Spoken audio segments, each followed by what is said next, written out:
Bueno, ya creo que estamos en contacto con nuestro primer invitado en el día de hoy, que es nuestro amigo, el historiador, profesor de historia, Cristian Sebastiani, a quien le hemos pedido que nos hiciera una suerte... Bueno, primero te voy a saludar, Cristian. Muy buenos días, ¿cómo te va?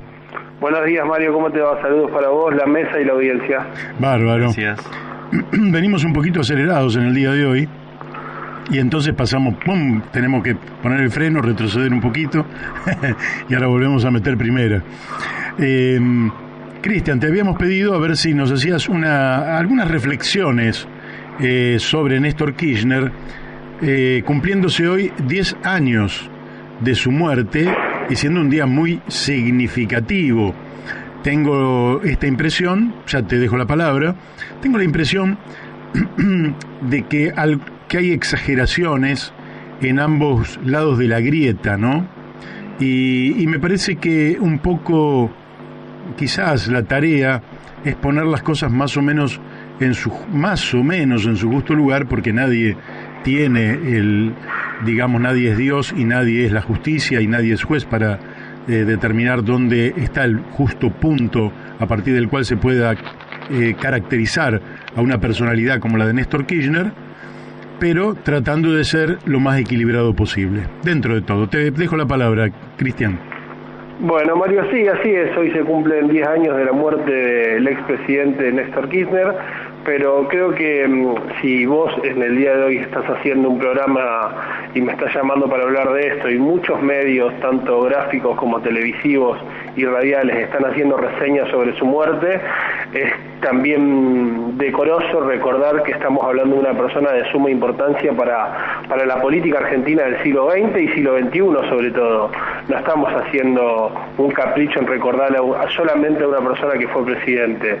En lo que respecta a Néstor, más allá del posicionamiento ideológico de cada persona, y como bien dijiste vos con respecto a esta famosa grieta que ve todo negativo o todo positivo, creo que sobre todo en mi generación, en los que tenemos menos de 40 años, para bien o para mal, la figura de Néstor Kirchner nos ha atravesado. No podemos no recordar o no reconocer el movimiento que se generó a través de su figura y de su equipo de trabajo, el famoso kirchnerismo, que muchos militantes políticos al día de hoy se reconocen más kirchneristas que peronistas. Es decir, que luego de 70 años del peronismo, que un movimiento dentro del propio movimiento genere lo que generó el kirchnerismo es para destacar y con creces. Después estarán los matices, las facetas, algunos el saldo le dará positivo, otros le dará negativo, pero no podemos dejar de recordar lo que esta figura lo que esta figura atraviesa en la política argentina. Me parece fundamental recordarlo, y como todo análisis, obviamente que la objetividad no existe, pero tratando de hacerlo con la mayor veracidad histórica posible. Elisa Carrió ha hecho una declaración tremenda, ¿verdad? Tremenda. Dice: Néstor Kirchner era un psicópata que saqueó el país. Eso es raro, porque eso es lo que vio ella, digamos, ¿no? Y ella no para a reflexionar un minuto que hay millones de personas que vieron otra cosa. ¿Qué podrías decirme respecto de esto? No, bueno, en primer lugar que con Elisa Carrió no tengo nada que ver y no estoy de acuerdo con lo que dijo.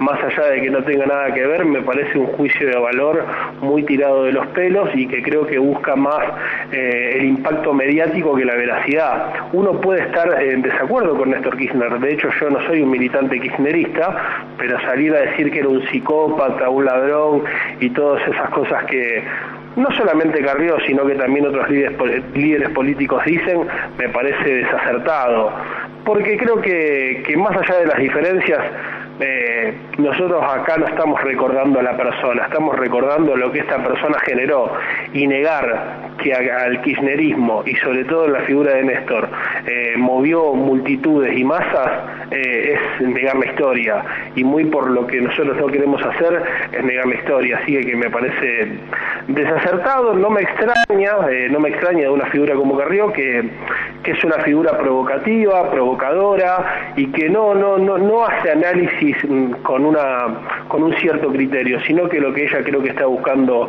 cuando dispara ese tipo de epítetos es un título en la prensa o un programa de televisión que le levante la nota.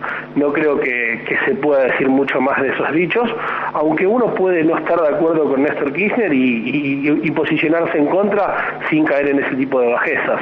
Yo te cuento que en 2003,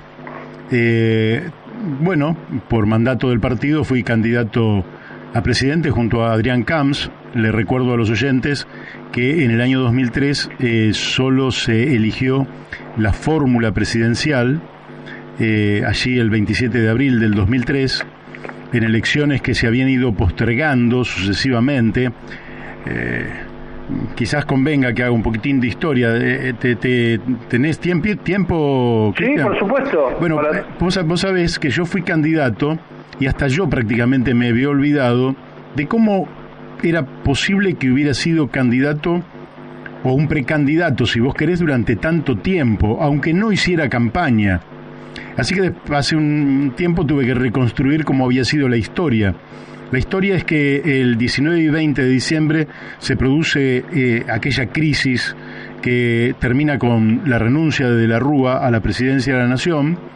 Lo sucede el presidente del Senado, Ramón Puerta.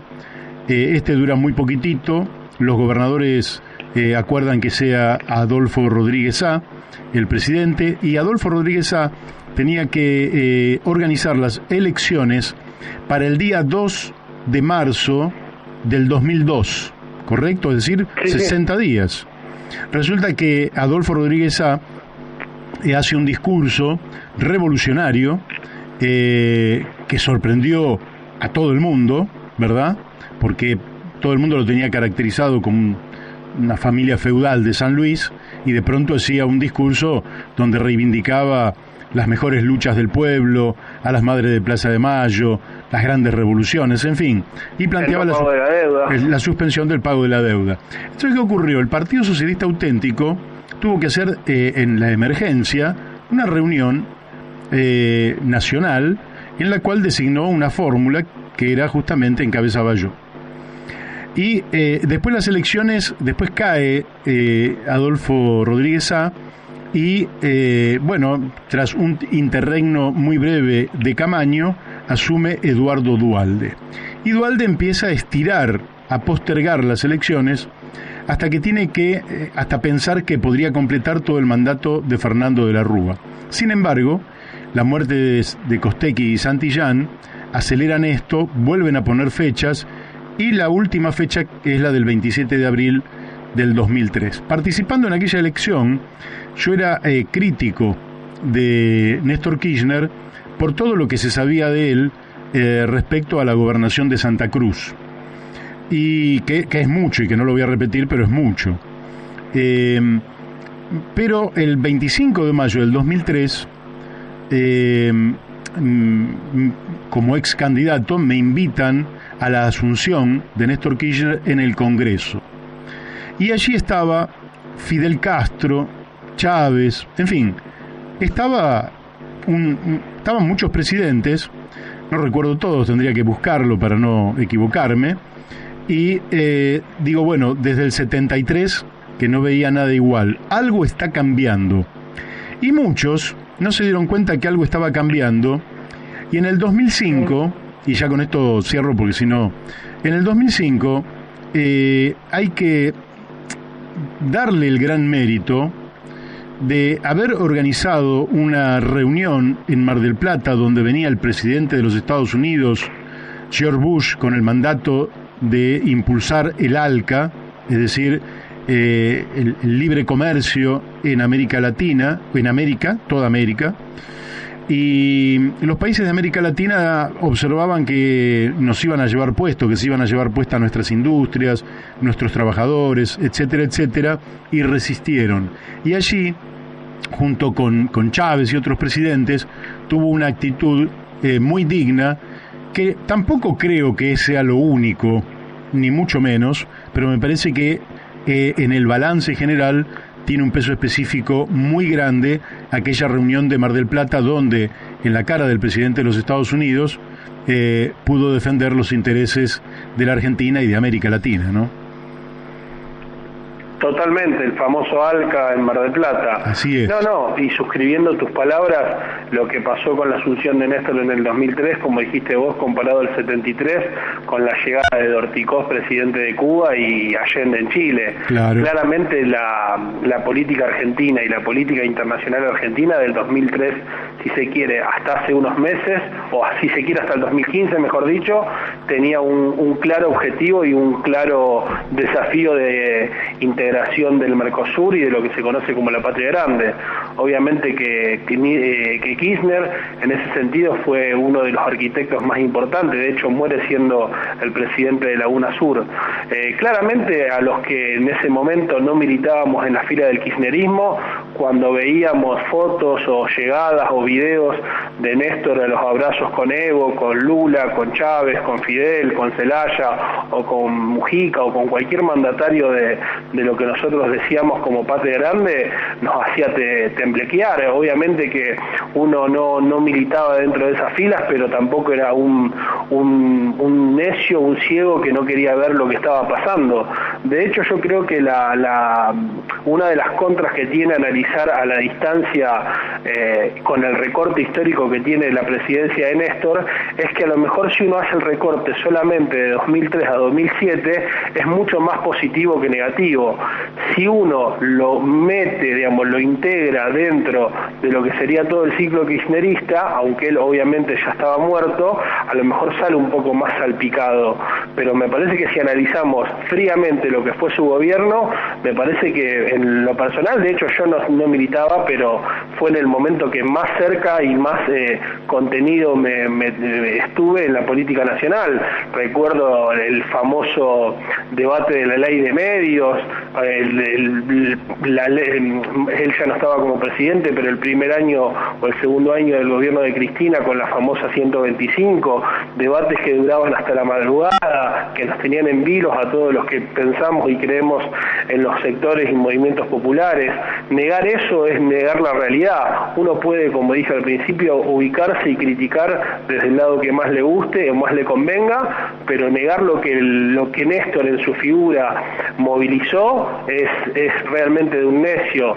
Movilizaciones enteras, uno que participa de las marchas y de las convocatorias tanto a nivel local, en mi caso de Rosario, como cuando son marchas docentes o marchas más importantes a nivel nacional en Buenos Aires, la cantidad de columnas y millones de jóvenes que se ponían con orgullo y que se ponen con orgullo la remera de Néstor es envidiable, es la palabra, digamos. Cualquiera que milita en el campo nacional popular quisiera tener ese reconocimiento y la figura de ese líder, que muchos partidos de izquierda, sectores progresistas, tienen esa crisis de identidad que el peronismo supo reconvertir a partir del 2003 con la figura de Néstor y luego de Cristina. Así que sí, te quiero decir, porque ahí me mandan que nosotros en 2007 fuimos con Pino Solanas. Claro. Si no, esto podría dar lugar a pensar que por qué no fuimos allí. Y voy a decir por qué no fuimos allí. No fuimos allí por razones éticas. Había muchas cosas que nos chocaban sobremanera, que no son para decir en el día de hoy en su totalidad, porque así como hubo luces, también hubo sombras. Por supuesto. Hubo una prórroga en la concesión del yacimiento petrolífero más grande de la República Argentina, Cerro Dragón. Fue una prórroga que se hizo 10 años antes del vencimiento de la concesión, que era en el 2017, y se hizo por 30 años más, es decir, hasta el 2047. Esto lo digo porque tengo que ser absolutamente honesto, y si no, nos explicaría por qué nosotros no acompañamos aquella experiencia. Aquella experiencia estuvo salpicada por, aunque no digo que sea lo esencial, pero estuvo muy salpicada por hechos de corrupción. Sí, No, por eso mismo. Me sumo al debate. Sí, hola. Y Daniel de Abrantes habla. ¿Cómo estás? ¿Cómo anda, Daniel? Bien. No, me parece que otro tema central es analizar qué pasó durante todos esos años con la estructura de saqueo en la Argentina, que yo creo que esa estructura siguió incólume. Me refiero a todo el esquema de los bancos, me refiero al esquema de la deuda, me refiero a, digamos, la política de minera, la política agroexportadora. Bueno, hubo luces y sombras, estuvo la 125, es cierto, pero en términos generales y haciendo un análisis de esa década, ¿no? En torno a la estructura dependiente de la Argentina, no se movió nada. La ley de entidades financieras, la misma que se había votado en época de Martínez de Hoz, y por algo llegamos como llegamos al 2015, ¿sí?, con un índice de pobreza rozando el 30% y entregándole a un gobierno impensado de derecha la conducción de la Argentina. No, por supuesto que me sumo a lo que dice Daniel, y también tener en cuenta, más allá después de hacer el repaso completo de lo que fue el gobierno de Néstor, que también a Néstor no le gustaba que a la izquierda de Néstor estaba la pared. Todo lo que era Proyecto Sur o cualquier otro tipo de armado por izquierda lo ponía mal. Entonces la figura de Macri del 2015 no fue al azar, fue el mismo kirchnerismo que a partir sobre todo del 2007 en adelante elige una figura de derecha para contraponer a sus políticas, y fue formando y fue gestando la figura de Macri. Digamos, convengamos que una de las cuestiones que más prometía la política de Néstor, sobre todo en el 2003, con un 22% de votos, con solo 14 diputados propios y demás, era la famosa transversalidad, una transversalidad que quedó a medias. Esa transversalidad, cuando empezó con sectores no tan afines que pedían otro tipo de cambio, como los que enumeraba Daniel, fue quedando recortada y marginada, y fue el mismo kirchnerismo el que se fue acomodando a la figura del pejotismo, al que primero criticó y después se terminó ubicando, y fue el propio Néstor el que fue presidente del partido. Entonces, obviamente que como la figura del peronismo como partido es una figura pragmática, también tenemos que entender que gobernaba el país el peronismo, no gobernaba el país un movimiento socialista, más allá de todas las políticas que podemos reconocer como ley de medios, derechos humanos, la política de educación, cuestiones de la política previsional, pero lo que tiene que ver con la estructura económica fiel al sistema capitalista, obviamente que eso no cambió. Para decirlo en términos muy concretos, ¿no? Algunos piensan que el conurbano de la ciudad de Buenos Aires lo generó María Eugenia Vidal, y la verdad es que el conurbano tiene muchos años, y en los últimos 30 años no hubo políticas para salir de esa estructura de reproducción de la pobreza, ¿no? Esta es la realidad. No, por supuesto, obvio. Lo que pasa en el conurbano, que ustedes lo conocen muchísimo mejor que yo, viene pasando del regreso de la democracia para acá, y recién el PRO gobernó hace 4 años atrás. Obviamente que no le quitamos culpas. No, ha agudizado situaciones, ha profundizado situaciones, pero la estructura del país no se ha tocado. Esta es la realidad. No, claramente. Por eso me parece que, cuando yo empezaba a hablar al principio, me parece que no solamente estamos recordando la figura de Néstor, sino que yo quiero en mayor medida recordar lo que esta figura representó en la gente, y sobre todo en la juventud. La juventud, creo que la juventud kirchnerista, más allá de si la cámpora, si los cargos, si esto, si lo otro, no creo que todas las bases sean corruptas o que todas las bases sean ingenuas. Hay que reconocer el extenso campo nacional y popular que el kirchnerismo ha supido construir y conquistar. Nos pese a quien nos pese, es la realidad. Obviamente que por alguna cuestión nuestro balance ha sido más negativo que positivo, por eso no nos hemos enrolado en esas filas, pero cuando Mario nombraba lo del 2007, a lo mejor no somos nosotros los que tenemos que dar explicaciones, que la dé Pino Solano las explicaciones por qué decía una cosa y después hizo otra. Más allá de todo lo bueno o todo lo malo que podamos decir de Pino, nosotros nos mantenemos en el lugar que por lo menos hemos dicho consecuentemente. Para nosotros la política no es llegar a cualquier costo o llegar solamente por tener un cargo. La política es una herramienta de transformación social con sus pros y sus contras, pero bueno, la ética ante todo, y si uno acusa a alguien de corrupto, muchas de las acusaciones, algunas serán falsas, otras serán verdaderas, será la justicia la que tiene que dictaminarlo, pero no dejemos de olvidar a Jaime, de Vido, las cuentas de Lázaro y demás. Pero también junto con eso tenemos que la política de Néstor estuvo también, la política económica entre el 2003 y el 2007, un Producto Bruto Interno entre el 8 y el 9% anual, una política internacional, como decíamos también, de reconocer esta integración de la patria grande, la política de derechos humanos, un hecho histórico en la política argentina que se puede comparar a lo que hizo Alfonsín con el juicio de las juntas, digamos, la reapertura de los juicios a los genocidas del golpe de Estado del 76 al 83, luego de que Menem hubiese hecho el tema de los indultos. No solamente fue la figura simbólica de bajar el cuadro de Videla de la ESMA, sino de acompañarlo con la restitución de nietos y de la reapertura de los juicios.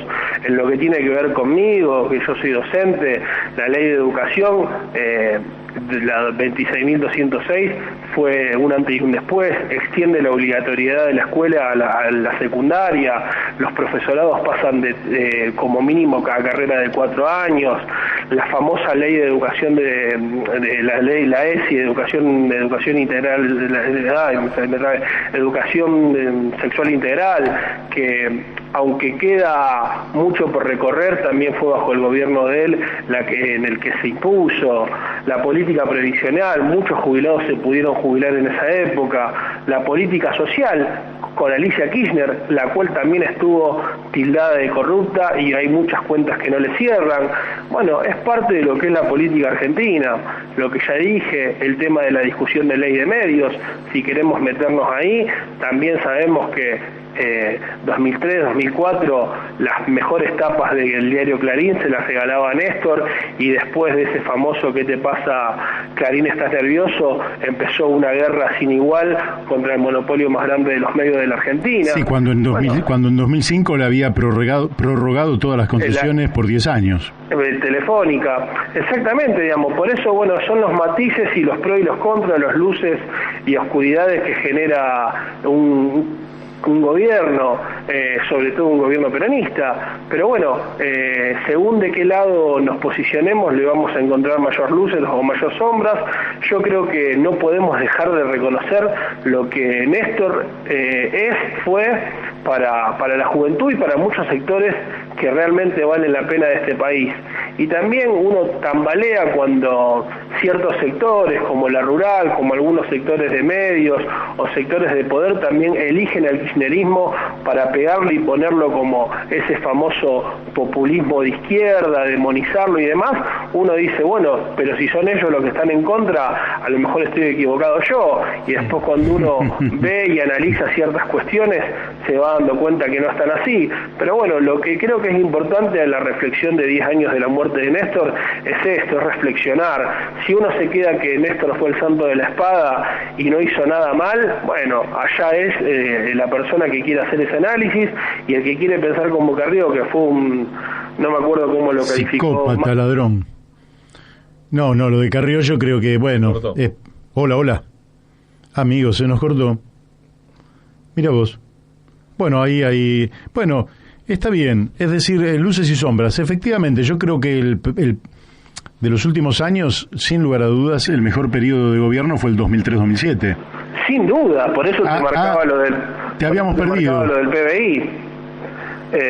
Por eso te digo, en lo que te iba a decir, a mí lo que más me parece interesante de analizar es que dentro de, si se quiere, de la figura biográfica de este hombre que murió a los 60 años, más allá de sus cargos, que fue intendente de Río Gallegos, 3 veces gobernador de Santa Cruz y demás, me parece que hay un Néstor, digamos, de hecho la misma película hecha por una militante propia del kirchnerismo, digamos, cuando uno analiza la vida de Néstor, hay una vida que empieza en el 2003 hasta su muerte y que podemos remontar hasta la época de la dictadura, pero si se quiere, desde mediados de los 80 o principios de los 80 hasta el 2003, hay un Néstor poco conocido, que no quieren mostrar, que el mismo 678 siempre que hablaba de Néstor te lo marcaba del 2003 en adelante, y cuando uno va y busca los archivos y analiza quién era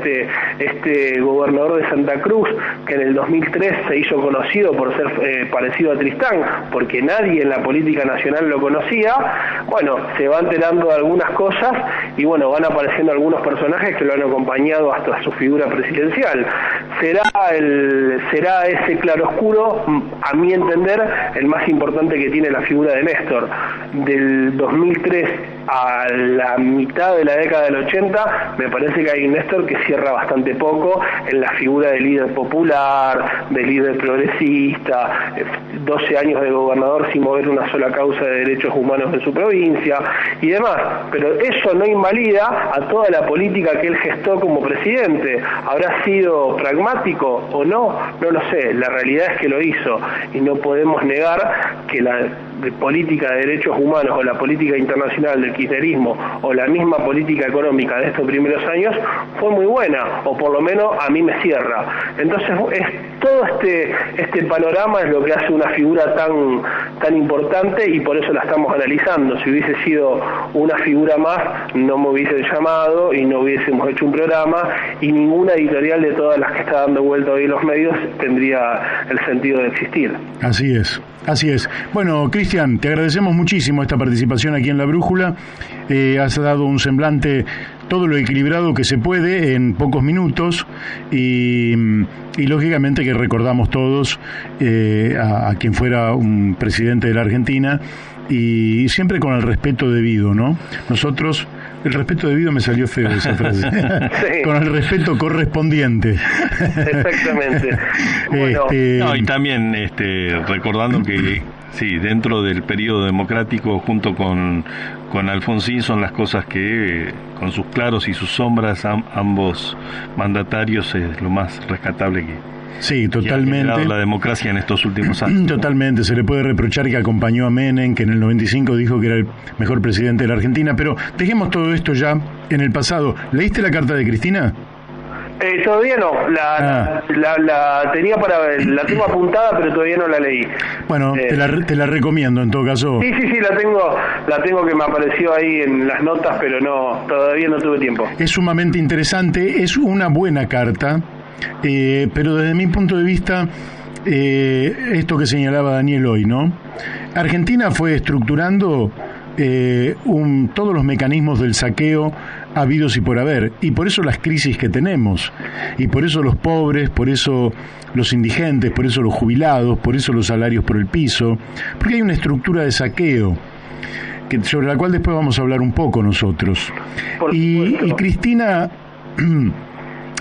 tiene una intuición, que es una intuición inteligente, pero que no va al fondo de la cuestión, en la carta. Me estoy refiriendo a la carta que conocimos ayer. Esa intuición, ella dice, aquí hay un problema del bimonetarismo, es decir, la convivencia del peso con el dólar. Indudablemente, entre una moneda fuerte y una débil, siempre se impone la fuerte, porque la gente tiende a quedarse con la fuerte y a deshacerse de la débil.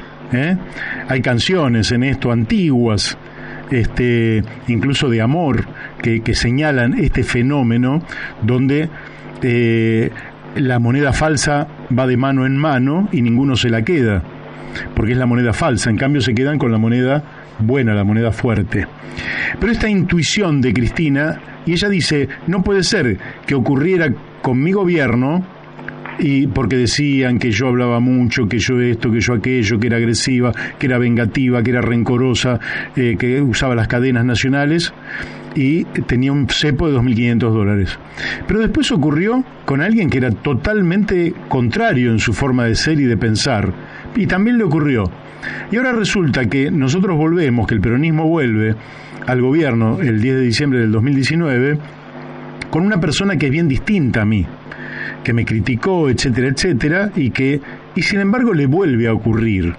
Entonces ella habla de una convocatoria a todos, con la finalidad de abordar este tema. Lo que pasa es que este tema es la manifestación de un problema más profundo, que es justamente el saqueo sistémico que sufre la Argentina a través de un ordenamiento en el modo de producción de la República Argentina que hace que justamente se dé este fenómeno. Y ahí ella omite lo que fue una consigna con la cual yo prácticamente ingresé a la política hace 50 años. La consigna era liberación o dependencia. Esa era la consigna. Y hoy lo que avanzó en la Argentina, sobre todo desde el 76 en adelante, fue la dependencia. Y la dependencia es saqueo sistémico. Por eso la Argentina tiene que volver a levantar la bandera de la liberación. Y esa bandera hoy no aparece en el firmamento del oficialismo. Y eso me parece que es el límite estructural que tuvo el kirchnerismo como experiencia histórica, que se manifestó en el 2015, pero que se vuelve a manifestar hoy, poniendo de manifiesto los límites de la experiencia del kirchnerismo en la Argentina, y obligando, desde mi punto de vista, a crear una fuerza superadora que logre romper esos límites y avanzar en el mandato constitucional, que es el bien común, el bienestar general. Bueno, Cristian, no sé si quieres cerrar y te mandamos un fuerte abrazo desde aquí. Obviamente que lo último que digo va para otro análisis mayor, pero bueno, dentro de esos límites que vos marcás, como lema electoral es con todos, es brillante y excelente, como gobernabilidad es con todos, es imposible. Mientras sea con todos, será para los de siempre. Entonces, obviamente que esto es una apertura a una puerta que dejo abierta, pero es la limitación propia que tiene el peronismo, si se quiere, que dentro de sus luchas fracticidas internas no sabe bien todavía qué aliado elegir. Puede ser una estrategia electoral que mostró claramente los límites de gobernabilidad y que en lo que tiene que ver con Alberto Fernández queda cada día más expuesto. Así que bueno, recordar no solamente la figura de Néstor, como dije, sino también a lo que esa figura generó en los jóvenes, mandar un saludo y un abrazo a toda la militancia peronista o kirchnerista o del campo popular que hoy tiene un día para recordar a quien creía o cree su líder, así que un abrazo afectuoso, y tanto para Daniel como para vos, el cariño de siempre, y para cuando haga falta nos comunicamos y estoy. Excelente, muy bien. Muchas gracias. Te mandamos un abrazo. Un abrazo. Chao, gracias. Bueno, hemos hablado con el profesor Cristian Sebastiani y